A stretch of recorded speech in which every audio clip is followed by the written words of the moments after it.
আপনার ইবাদতে আল্লাহর কোনো উপকার নাই, আপনার গুনাহে আল্লাহর কোনো ক্ষতি নাই। আপনি যদি ইবাদত করে ফাস্ট হয়ে যান, আপনি খুশি হবেন, আপনি সফল কাম। হাদা হুয়াল ফাউজুল আযীম, এটাই মহা সফলতা, এটাই মহা সফলতা। আর যত সফলতা আছে সব সফলতা দিন শেষে ব্যর্থতা। ক্লাসের ফার্স্ট হয়ে যাওয়া দিন শেষে ব্যর্থতা, বিশাল চাকরি দিন শেষে ব্যর্থতা, এগুলোর কোনো বাস্তবতা নেই। আর কিয়ামতের মাঠে সফল হয়ে যাওয়া আসল সফলতা, মহা সফলতা।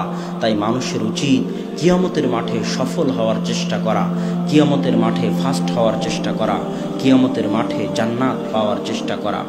যখন রাসূল সাল্লাল্লাহু আলাইহি ওয়াসাল্লাম ইয়াসিরের পরিবার সুমাইয়া রাদিয়াল্লাহু তাআলা আনহা, তার ছেলে আম্মার, তার স্বামী ইয়াসির, তাদের উপর যখন আবু জেহেল অত্যাচার করতেছিল, তখন আল্লাহ রাসূল তাদের সান্ত্বনা দিয়ে বলেছিলেন, সবরান ইয়া আলা ইয়াসির ইন্না মাউইদাকুমুল জান্নাহ।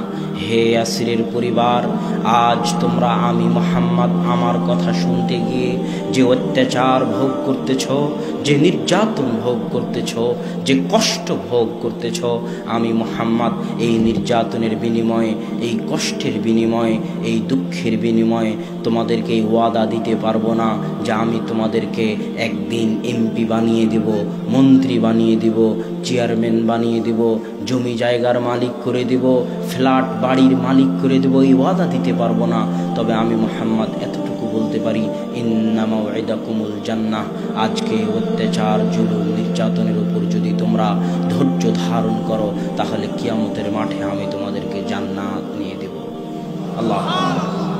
মানুষের উচিত ওই জান্নাত পাওয়ার চেষ্টা করা, ওই জান্নাতের জন্য এগিয়ে যাওয়া।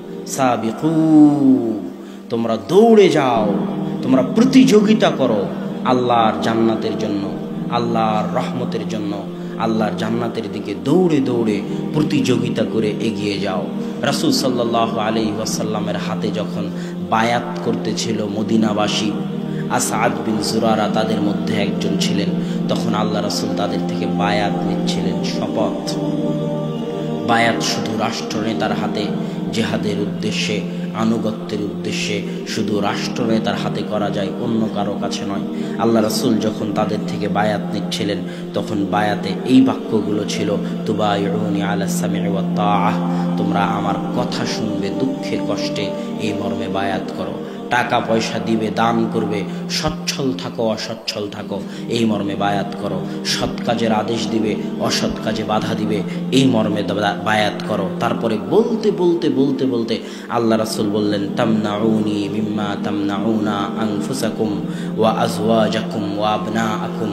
আর আমি মুহাম্মদ যখন স্ত্রী, পুত্র, পরিবার, পরিজন নিয়ে তোমাদের মদিনায় হিজরত করব, তখন তোমরা তোমাদের স্ত্রী, পুত্র, সন্তান, সন্ততিকে যেভাবে হেফাজত করো, আমি মুহাম্মদ আমার সন্তান, সন্ততি, আমার পরিবার, পরিজনকে সেভাবে হেফাজত করবে, এই মর্মে বায়াত করো। তোমরা যদি এগুলোর উপর বায়াত করো, তাহলে দুনিয়াতে গাড়ি বাড়ি, টাকা পয়সা, ধন দৌলত নিয়ে দিতে পারবো, এটা আমি জানি না। তবে একটা শব্দ শুধু আল্লাহ রাসূল উচ্চারণ করেছিলেন, ওয়ালাকুমুল জান্নাহ। এই বায়াত যদি তোমরা করো, তাহলে আমি তোমাদেরকে জান্নাত নিয়ে দেব। সম্মানিত উপস্থিতি, অতএব আমাদের উচিত জান্নাতের জন্য চেষ্টা করা, জান্নাতের দিকে দৌড়ে যাওয়া। দুনিয়ার এই মায়া, দুনিয়ার এই লোভ লালসা খেলতামাশা মাত্র। আল্লাহ কোরআনে উদাহরণ দিয়ে বলেছেন, একটা ছোট্ট বাচ্চা নদীর ধারে গিয়ে যেমন পুতুল তৈরি করে, বাড়ি তৈরি করে বালি দিয়ে, খেলা শেষ হলো ওই বাড়িটা ভেঙে দিয়ে চলে আসে। ওই বাড়ির মূল্য ওই ছোট বাচ্চার নিকটে যত, এই সারা দুনিয়ার মূল্য আল্লাহর নিকটে ততটুকুও নয়। ইন্নাদ দুনিয়া লাইবুন ওয়া লাহিব, খেলতামাশার বস্তু দুনিয়া। তাই দুনিয়ার এই খেলতামাশার পিছনে না ছুটে, এটা আমাদের জীবনের লক্ষ্য উদ্দেশ্য নয়।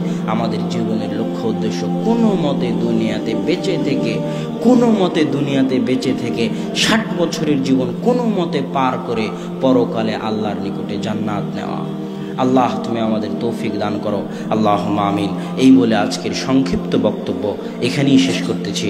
ওয়া আখিরু দাওয়ানা আনিল হামদুলিল্লাহি রাব্বিল আলামিন। আসসালামু আলাইকুম ওয়া রাহমাতুল্লাহি ওয়া বারাকাতুহু।